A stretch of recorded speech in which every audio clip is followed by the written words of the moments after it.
नमस्कार, capital TV देख रहे हैं आप। मैं हूं आपके साथ हर्ष भारद्वाज। वो असद मारा गया है जिसने हिंदू लड़के की कुर्बानी दी थी।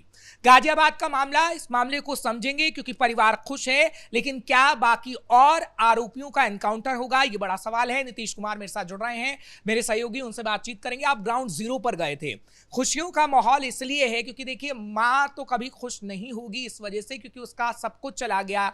एक बेटा जो मेंटली डिस्टर्ब है, दूसरा बेटा जो कमाने वाला था उसे छीन लिया गया उन कट्टरपंथियों ने, जो कहीं ना कहीं एक ऐसा माहौल बनाने की कोशिश करते हैं जिसमें कट्टरपंथ ही हो। आपको क्या लगता है अन्य आरोपियों पर कार्रवाई होगी?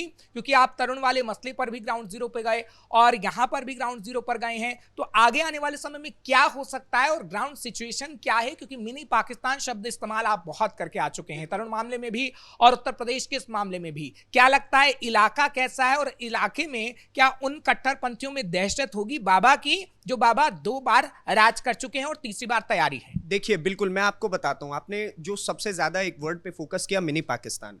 दिल्ली एनसीआर के अलग अलग इलाकों में मैं जब ग्राउंड कवरेज पे हम लोग जाते हैं तो हम वहां पर देखते हैं कि फॉर एग्जांपल उत्तम नगर की, जहां पे हम लोगों ने बात की तरुण की, वो पूरा का पूरा इलाका, एक तो ये पैटर्न बन चुका है कि वहां पर एक कम्युनिटी का एक आदमी रहने के लिए आएगा, ठीक है, और उसके बाद वो धीरे धीरे करके अपने कम्युनिटी को, बाकी लोगों को वहां पर बुलाना शुरू कर देता है और वहां पर एक कम्युनिटी की जनसंख्या बहुत ज्यादा हो जाती है, ठीक है। और उसके बाद से जब इनकी जनसंख्या बढ़ी और उसके ठीक बाद से ये लोग पूरे इलाके को तहस नहस करना शुरू कर देते हैं। ये मैं नहीं कह रहा हूं, ये खुद खोड़ा के लोग बता रहे हैं, खुद उत्तम नगर के लोग बता रहे थे हमें कि खोड़ा के अंदर इस वक्त जब आप खोड़ा के मेन रोड पे पहुंचिएगा तो महिलाएं अपने मुख से बताती हैं कि हमें रात के समय घर से बाहर निकलने में डर लगता है, शाम के समय। जबकि उत्तर प्रदेश में योगी आदित्यनाथ की सरकार है, उसके बावजूद भी ये लोग मुर्गे की दुकान लाइन से खोल करके बैठे हुए हैं और मीट काट करके उसे बाहर ही, उस कूड़े को रोड पे बीचों बीच फेंक देना। और वहां से महिलाएं जब अपना काम धंधा करके आती हैं या फिर सब्जी वगैरह खरीदने, बच्चों को स्कूल भेजने,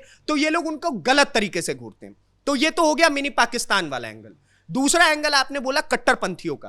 कट्टरपंथ इनके जहन में इस प्रकार से भरा हुआ है कि सूर्या की हत्या हुई, सूर्या के हत्या के ठीक एक दिन बाद जब उनके घर के सामने सफेद टेंट लगा हुआ था, तो उसी, जिस गली में सूर्या रहता है उसके ठीक बगल वाले घर में, जिस घर में सूर्या रहता है उसके ठीक बगल वाले घर में एक और मुस्लिम युवक रहता है।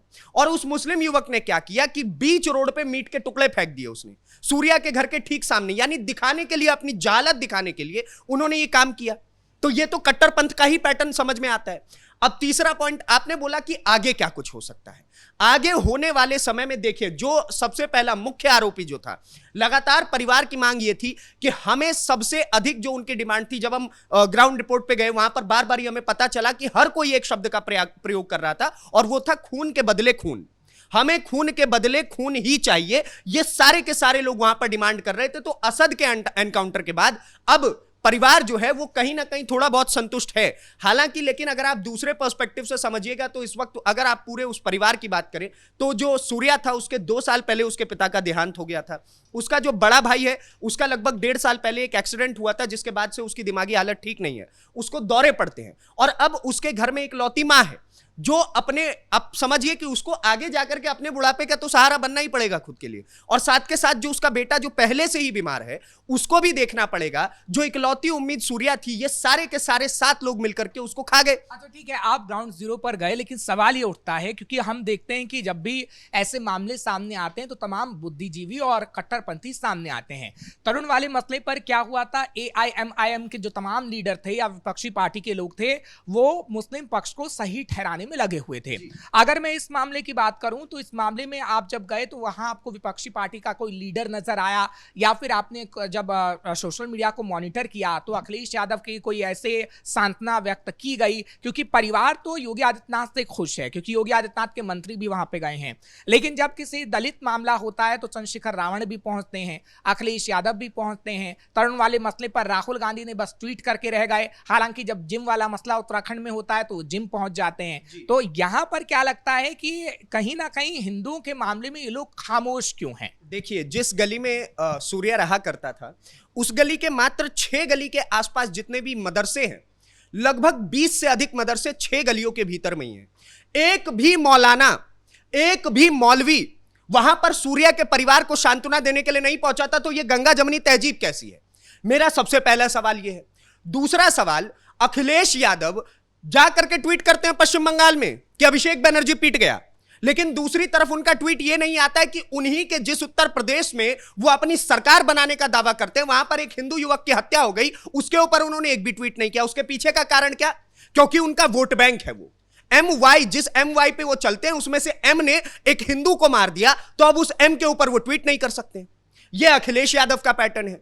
जितने भी मौलाना हो सकते थे उस आसपास के इलाके के बड़े बड़े बोर्ड लगे हुए थे, असदुद्दीन ओवैसी की पार्टी से जुड़े हुए लोगों के बोर्ड लगे थे, और पत्नी मजलिस से, और न जाने इनकी तो न जाने कितनी पार्टियां हैं, जितनी जनसंख्या उतनी पार्टियां, हर पार्टी का एक एक बैनर लगा था, लेकिन सूर्या के घर पर एक भी मौलाना, एक भी मौलवी नहीं पहुंचा था सांत्वना देने के लिए।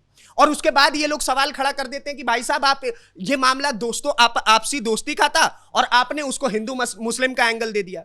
हिंदू मुस्लिम का एंगल कैसे ना दे? तीन बातें हैं, कोइंसिडेंस नहीं हो सकता ये सब कुछ। 8 महीने पहले की लड़ाई थी तो बकरीद का ही दिन क्यों चुना गया? 8 महीने पहले की लड़ाई थी तो बकरीद के दिन उसको बुला करके ये पूछ करके क्यों मारा गया कि तुमने कभी बकरा कटते हुए देखा? और उसने जब मना किया और उसके ठीक बाद सातों के सातों उसको घेर करके जान से मार देते। तो क्या ये सब कुछ एक पॉसिबिलिटीज तो है नहीं कि ये एक पैटर्न आपको साफ तरीके से नजर आ रहा है?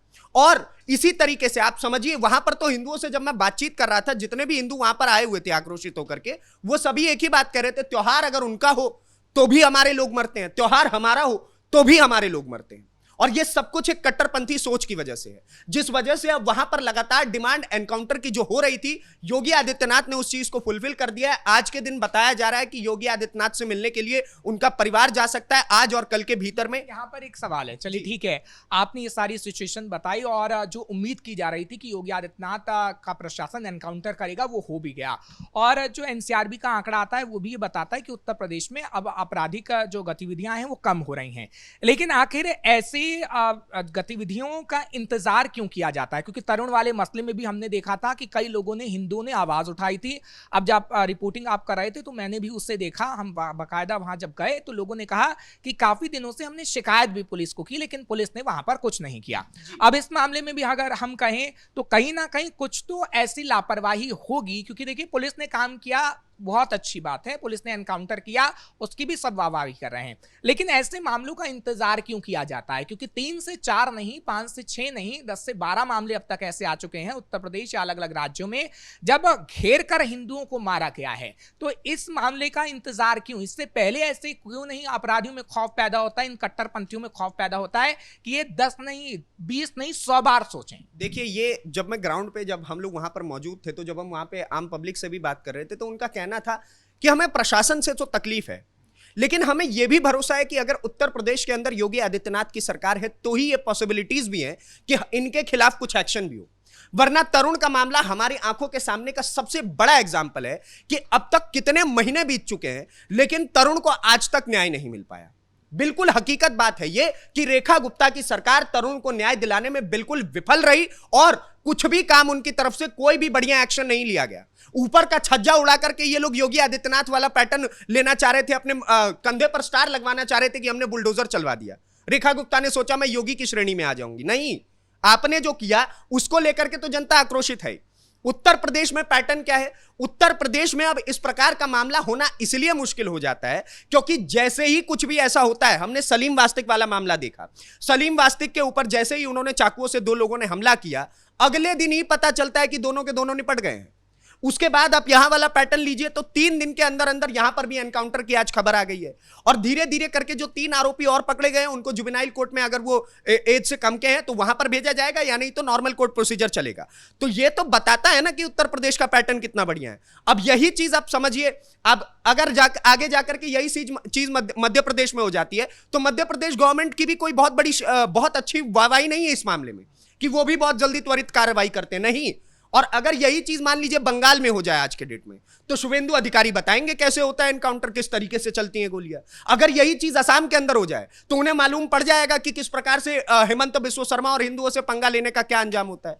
तो राज्यों पे डिपेंड करता है, राज्यों के अंदर जो बेहतरीन सरकारें बैठी हुई है उन पे डिपेंड करता है। और यही कारण है कि ये जितने भी क्रिमिनल माइंडसेट के लोग हैं, ये योगी का नाम सुनते ही ऐसे भागते हैं जैसे हनुमान जी का नाम सुनकर के भूत भाग जाते हैं। ये स्थिति आज इनकी हो रखी है। चलिए ठीक है, आपका बहुत बहुत शुक्रिया। फिलहाल योगी आदित्यनाथ की तरफ से एक्शन लिया गया है। लेकिन जहां तक बुलडोजर की बात है तो बुलडोजर इसलिए वहां पर नहीं पहुंचा क्योंकि असद का पूरा परिवार एक किराए के मकान पर रहता था, नहीं तो बुलडोजर चलाने की भी मांग हो रही थी। लेकिन जो सिचुएशन बताई गई है वो नीतीश ने जो बताया वो वाकई सच है, क्योंकि सच हम आपको बताते हैं और इस खबर पर लगातार हम आपको अपडेट देंगे। कैमरा पर्सन रवि आर्य के साथ मैं हर्ष भारद्वाज, कैपिटल टीवी उत्तर प्रदेश।